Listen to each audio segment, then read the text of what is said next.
Tagal ah.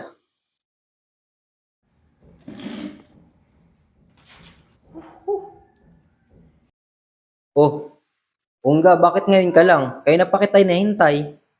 Insula kasi galing kasi akong Imbornal. Baka kasi makakuha din ako ng 80K. 80K? Ang lakas naman ng mali mo, boy. Ang lakas ng mali ko? Bakit naman? Alam mo, Ongga, dapat bago mo pasukin yung mga ganyang bagay, lalo na yung Imbornal, dapat alamin mo muna yung mga requirements. May requirements pa? Ano ba mga requirements? Ang una kasing kailangan dyan, meron ka bang blade? Ito, blade. Bigay ko na to sa'yo ah. Ang gagawin mo dyan, ilaglag mo sa imbornal tapos kunin mo.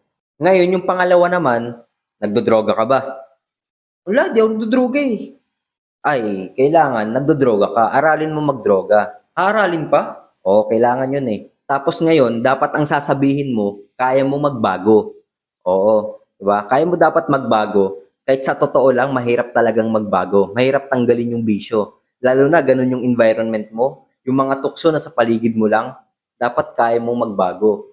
Kasi nga sabi nila, nasa tao lang daw yun eh. Di ba?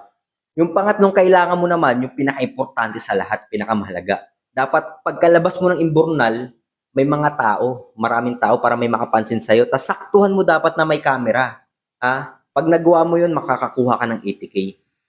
Tapos ngayon, pagka nakuha mo na yung 80K, nagawa mo na lahat ng requirements, kukulangin sa'yo ngayon yung 80K. Kasi malit na lang 80K ngayon eh. Di naman mababago buhay mo sa 80K. Sa 1 milyon nga, konti na lang mabibili mo eh. Kaya ang gagawin mo dyan, dapat madiskarte ka.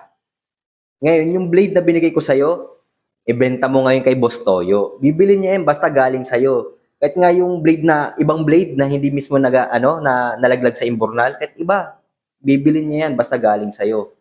Huwag mong benta ng mura, baka benta mo ng 5K. Taasan mo yung presyo. Kasi lalagay niya sa museum niya yan eh.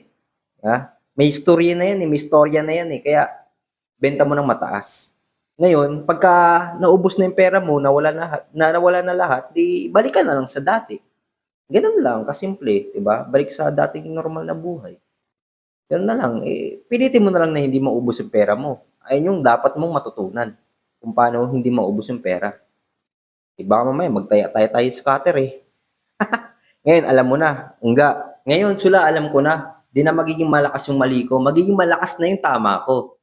Mhm.